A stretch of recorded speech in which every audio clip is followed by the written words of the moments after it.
Welcome to Ordinary Sunday 23's Breaking Open the Word.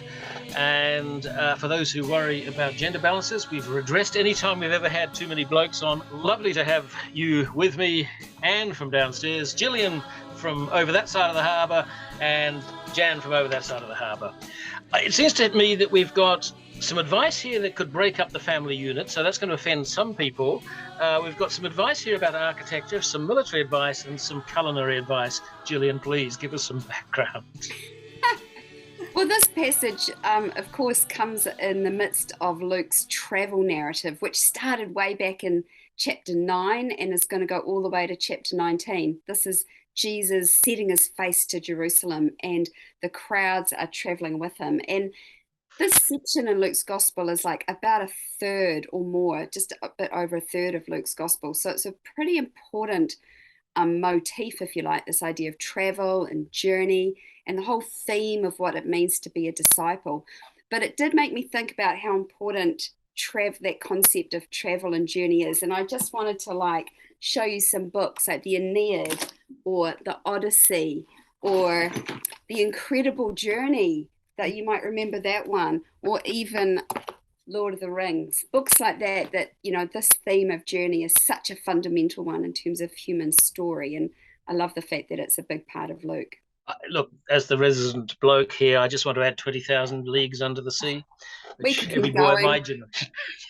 I'm Moby Dick. All right, so let's go, and first of all, to you to ask what you find challenging when you encounter this passage. As possibly one of the easiest answers. There's plenty that is challenging. And because of that, I think my challenge is not to water it down too much. There are definitely things that need clarifying. So, we need to know that this word hate isn't an emotional thing. It's a determination, an attitude, a prioritizing. So it's a comparative thing. Hate family in comparison to following me as a disciple. So it's get away from the emotional. But once you've done that, you've got to then be careful not to water it away altogether, because this is really stark. Jesus is saying that unless we are willing to say goodbye to our family and to everything we possess for his sake, then we can't be his disciples. Now, of course, we hope we won't need to, and the vast majority of Jesus' disciples in the vast majority of time haven't needed to, but we need to be willing to. Jesus could have put it much more gently if he'd meant it to be more gentle, and he didn't. And I think the challenge is that this isn't a little game we're playing, this faith. It isn't a nice little way of boosting our personal well-being or of making us feel that our spiritual self is dealt with. This is serious and it's challenging, and I think we have to be really careful not to water it down. And we're all probably very aware of one person amongst our friends who's the child of Muslim parents who said, you're no longer my child, you're no longer my son or my daughter. I won't be specific. But Jan, challenge for you, as Anne said, is quite a lot of challenge.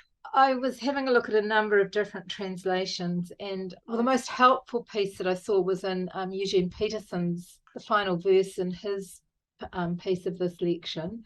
And he says, simply put, if you're not willing to take what is dearest to you, whether plans or people, and kiss it goodbye, you can't be my disciple. So that kind of willingness to let go, and I'm a bit of a hoarder and a clinger, so that feels quite challenging. I think for me, you wear that alongside the Lord, where else would we go? You have the words of eternal life. Yeah. But nonetheless, that's very clearly there. Are you willing to kiss it all goodbye to be my disciple? So that's very similar, I guess, to what you've said, Anne. Gillian, personally, challenge? I was aware of the huge challenges in this passage, and then I just wanted to pick up on a slightly different angle on it, which is how it starts, which is this large crowd and we're following Jesus. And I thought, gosh, that would be a church's dream, wouldn't it? To have this large crowd who are actually following Jesus. And that kind of numbers game where that's what looks like success, but Jesus very quickly kind of turns to that crowd and then challenges them with these words, these really strong words that, Anne and Jan have elucidated. And they must hear that, because we don't see or hear from those crowds again until right near the end of this travel narrative in chapter 19. We actually, however, what's exciting about that, though, and maybe it's a bit of the good news as well, is that in chapter 19 they're described as a crowd of disciples. Maybe they have heard that and taken up the challenge, picked up their cross, and continued to follow Jesus. Bit of a spoiler here. Doesn't that turn to custard as well? But anyway, let's come back to that. And go back to you again, Gillian, just to shuffle the deck again. You've hinted at actually one bit of good news there, but can you find more good news in this passage? Yeah, well, I like the good news that's in the word disciple, even, because, of course, in the Greek, that's mathetes, which is where we get our word maths from. And I love teaching maths. And so it's all about learning and counting the cost and calculating and things, which is all in this passage. There's the ability there to learn and to grow and to follow and to journey and to, you might make a sidetrack on your journey, but then you can come back onto the path and the way. Jan, it is hard. These are, Jesus is casting some gauntlets at our feet here, I think. So let's feel edified. I think one of the things that stands out for me, we are in the midst of all this journey narrative. There are a couple of words in there. It suggests that we sit down and we count the cost. And sitting down just seemed to me a wonderfully helpful thing to do in the midst of all the hustle and bustle and all the rush that we get into in ordinary life. I mean, for me, sitting down is a posture of pausing, of meditating, of reflecting, doing all those sorts of things. And it's quite often, isn't it, that you have to make a decision on the hoof.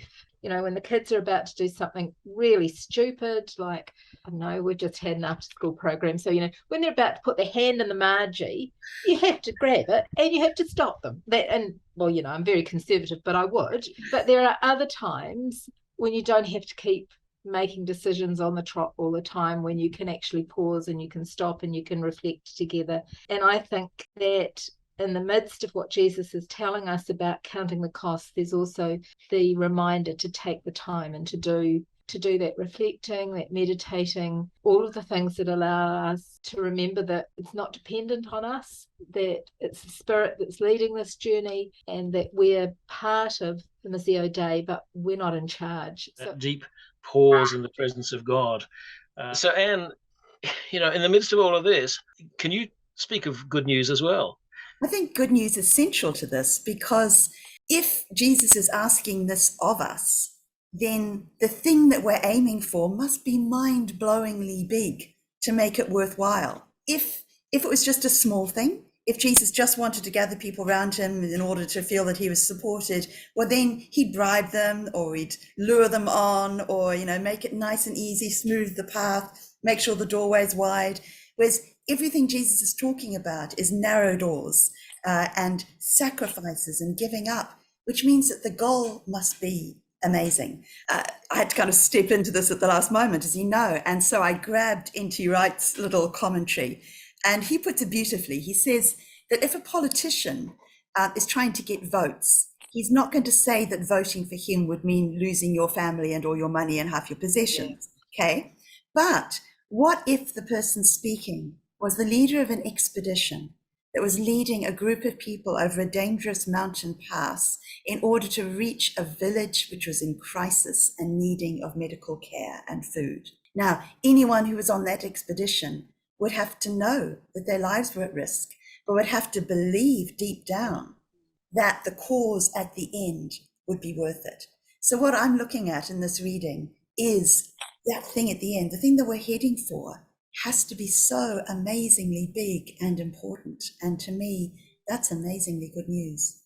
And I love that, coming out of a bit of a background with Paul, because he's got this notion, as does the author of Hebrews, of running the race that you may get receive the promise, the hope that's set before you.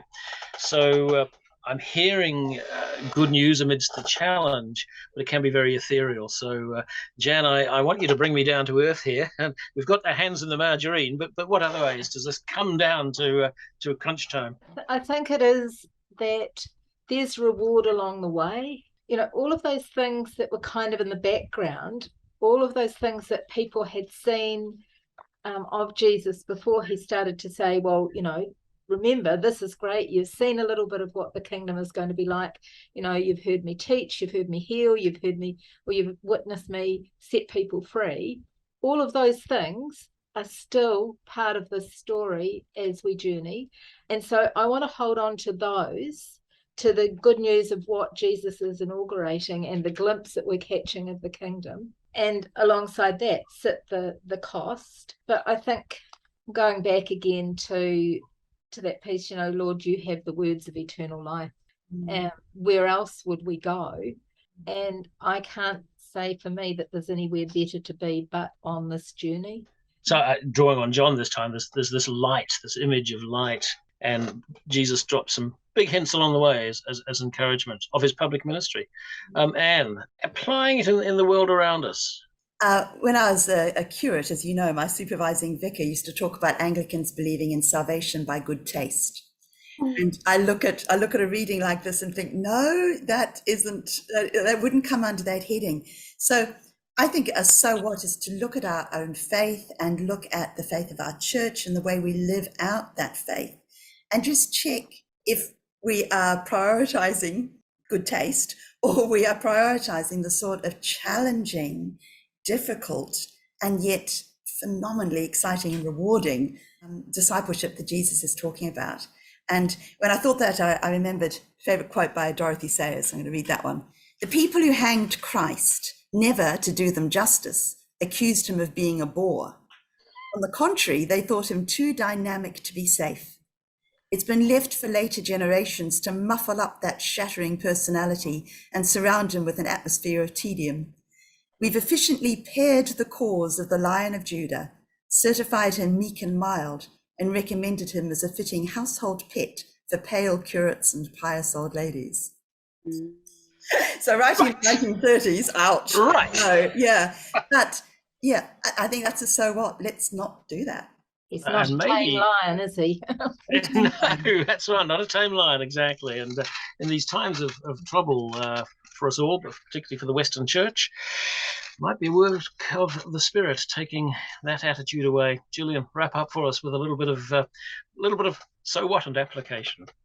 Well, I often think about, you often ask me about my context in relation to the so what. I haven't this time, but give it to us anyway. Not this time, but I'll give it to you anyway. I came prepared for that question and it didn't happen. That's okay. What I was thinking about was the ideas that we can hear a lot about self-care and self-compassion and the wonder of being kind to yourself, or the power of being kind to yourself, and those sorts of things. And here in this passage, we're really confronted with that kind of current sort of philosophy, if you like, with a much stronger one, which was to hate your life, to take up your cross, this instrument of torture. It's not just something inconvenient or difficult, but actually going to bring death. Like going over that mountain that Em talked about in that really good analogy. Like it's a hard journey, but worth it. But hating your life is not hating yourself. It's not self-loathing. So it's a different kind of a thing. But yeah, I think just that challenge of the pop psychology stuff today. And you like Jan said, you want to sit down and pause and reflect and think. But yeah, I just kind of thought those ideas were an interesting comparison, really. I hear you saying that the way of the cross is not going to be boring. Gillian and Jan, thanks for breaking it with me once more.